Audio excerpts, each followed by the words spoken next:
गुरुजी प्रणाम जी। गुरुजी, मैं सिराज मुशर्रफ जी। मैं आपको ये बताना चाह रहा था कि गुरुवार को मेरे हाई कोर्ट से रिलीज ऑर्डर हो चुके थे। अच्छा।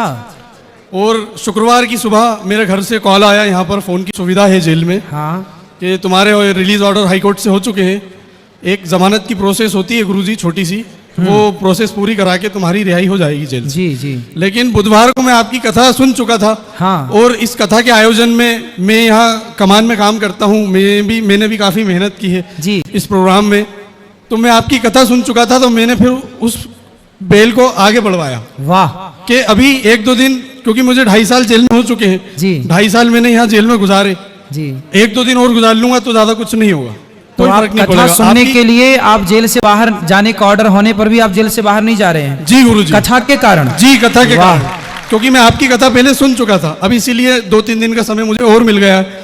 2-3 दिन 4 दिन से मैं कथा और सुन रहा हूँ आपकी कंटिन्यू। तो आपने अपने माता पिता को भी बोला कि आप भी कथा सुनिए? मेरी माता को तो नहीं बोला गुरुजी। हाँ। लेकिन मैं जाके उनको बताऊंगा ये सब बात कि मैंने जेल में ये सीखा वहाँ पर। उन्होंने मुझसे कहा कि ऐसी जगह पे तू रुकना चाह रहा है, ऐसी क्या प्रॉब्लम है? तो मैंने उनको बोला, मम्मी थोड़ी सी अभी दिक्कत है, आप मेरे रिलीज ऑर्डर जेल पे मंडे तक पहुँचवाएं। मंडे मैंने 1-2 दिन उनको मना लिया, वो मान गए। जी जी जी। तो गुरुजी, मैं ये कहना चाह रहा था आपसे। हाँ। मेरा एक छोटा सा सवाल था। हाँ। मेरा एक दोस्त है गौरव, हाँ। हम उसके साथ अक्सर उज्जैन जाया करते हैं जी। महाकाल के दर्शन करने के लिए। आप मुसलमान हैं? जी, मैं मुसलमान हूँ। मेरा दोस्त है, अक्सर हम लोग रात में तो आप कभी चले उज्जैन जाते जाते हैं, महाकाल के दर्शन भी करते जी, हैं? जी, जी। वाह, बहुत अच्छा। गौरव मेरा एक दोस्त है, उसके साथ में जाता हूँ। जी जी। तो गुरुजी, एक मंदिर है वहाँ पर, भैरव बाबा का मंदिर बोला जाता है हाँ हाँ है। उज्जैन में। हाँ। तो गुरुजी, वहाँ पर शराब चढ़ाई जाती है। हाँ। शराब चढ़ाई जाती है और फिर उसको प्रसाद के रूप में बांट के पी लिया जाता है। जी। और एक जगह बकरे की बलि भी दी जाती है, मैंने वो भी दी उसके साथ। जी।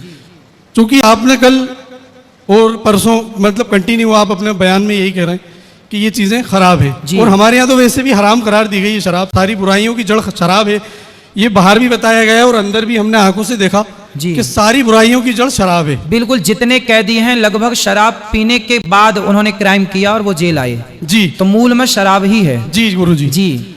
80% लोग शराब पीकर अपराध कर दिया, बिल्कुल हो बिल्कुल। गया या कर दिया, सही है, सही है। जैसा भी है, लेकिन उस शराब के कारण जी। जेल आ गए। जी। अब कुछ लोग कहते हैं हमको पुलिस ने फंसा दिया, ठीक कुछ है। कोई कुछ कहता है, कोई तो कुछ आपने कहता है। बोला बकरे की बलि, उसमें क्या कहना था अभी आपका? तो गुरुजी, मैं इस सवाल का आपसे जवाब चाह रहा था, क्या ये ठीक है? देखो बेटा, बात ऐसी है जी कि माँ बाप की सेवा करनी चाहिए, जी लेकिन कुछ बेटे माँ बाप की सेवा नहीं करते। जी। हाँ या ना? जी जी।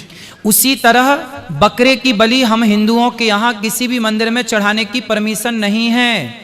जी। हमारे यहाँ लिखा है अहिंसा ही परमो धर्मः, किसी की हत्या करना पाप है। जो लोग परंपराओं के नाम पर बकरे की बलि चढ़ा रहे हैं मंदिरों में, ये मनमाना कर रहे हैं, गलत कर रहे हैं। इन्हें हम लोग कथाओं के माध्यम से रोक रहे हैं। जैसे हम आपको समझा ही तो सकते हैं ना? जी जी बिल्कुल। जैसे बाप अपने बेटे को समझा ही तो सकता है, बेटा गलत मत करना, बेटा शराब मत पीना। जैसे अभी आपने भी सबको समझाया, भैया शराब मत पीना। लेकिन पीने वाले क्या आपकी बात सुन रहे हैं?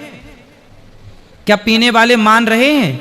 सही है गुरुजी। उसी तरह किसी भी हमारे हिंदू सनातन धर्म में बकरे की बलि चढ़ाना जायज नहीं है। जो चढ़ा रहे हैं भैया, वो मनमाना काम कर रहे हैं, वो वेदों का उल्लंघन कर रहे हैं, वो मर्यादाओं का उल्लंघन कर रहे हैं, गलत कर रहे हैं, उन्हें दंड मिलेगा।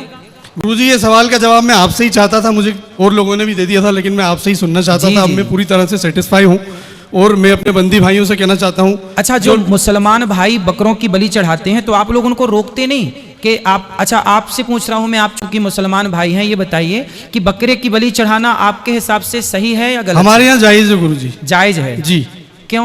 हमारे यहाँ जायज है। ये इसका जवाब मैं ज्यादा पढ़ा लिखा नहीं हूँ, अच्छा, तो मैं आपको इस पर नहीं दे सकता, लेकिन जो हमारे बड़े हैं वो आपको इस बारे में बताएंगे। नहीं, एक छोटा सा सवाल इस पर है, यदि आप उसे जायज कह रहे हैं, पर मेरा इंसानियत के नाते एक सवाल है। जी जी। मैं आपके मजहब को नहीं समझता, उसकी पुस्तकें मैंने ज्यादा नहीं पढ़ी जी। मैं समझता नहीं हूँ ज्यादा, पर मैं इतना जानता हूँ कि आपसे एक छोटा सा सवाल है जी। कि क्या किसी की हत्या करना जायज हो सकता है? हत्या करना तो गुरुजी पाप है, लेकिन मानवता की हत्या पाप है। नहीं, मानवता की ठीक है, हमारे सनातन धर्म में ना हम लोग चींटी को मारना भी पाप, क्योंकि बिल्कुल, जान तो सबके अंदर है, बिल्कुल गुरु जी। सबको अपनी अपनी जान प्यारी भी है। जी जी। तो हम यदि किसी की जान बचा नहीं सकते, किसी मरे को जिंदा कर नहीं सकते, तो किसी की जान लेने का अधिकार भी तो हमारे पास नहीं बिल्कुल सही कहा, जब दे नहीं सकते तो लेने का अधिकार भी हमारे पास बिल्कुल, नहीं है। बिल्कुल। बिल्कुल सही है ये बात गुरुजी, इस बारे में मुझे नॉलेज नहीं है तो मैं इसका जवाब आपको नहीं दे सकता हूँ। आप इसके सभी लिए मुसलमान भाइयों से पूछिएगा जी। कि भाई किसी की हत्या करना सही कैसे है, जी पूछिए। मैं पूछूंगा, एक बार डिस्कस करूंगा, जैसे इस सवाल को लेकर मैंने आपसे डिस्कस बिल्कुल, बिल्कुल, जी ना बिल्कुल, गुरुजी। नहीं क्या गुनाह हुआ आपसे कि आपको जेल आना पड़ा? गुरुजी कल मैंने बताया था मेरा एक व्यक्ति से पैसे का लेन देन था। अच्छा अच्छा, आपने बताया। मैंने आपको बताया था और लोग कह देते हैं कि पुलिस ने फंसा दिया, हमको नहीं फंसाया गुरुजी। आज पुलिस बाहर है तो हमारा परिवार सुरक्षित है। जी जी, हम पुलिस को धन्यवाद देते हैं, जेल प्रशासन को भी धन्यवाद देते हैं कि हम यहाँ सेफ हैं। और पुलिस, मेरा ऐसा मानना है गुरुजी कि पुलिस कभी भी किसी के साथ गलत नहीं करती है। जी। पुलिस हो, क्राइम ब्रांच हो, एसटीएफ हो, एटी गुरुजी का सभी भक्तजनों को मेरा दिल से धन्यवाद।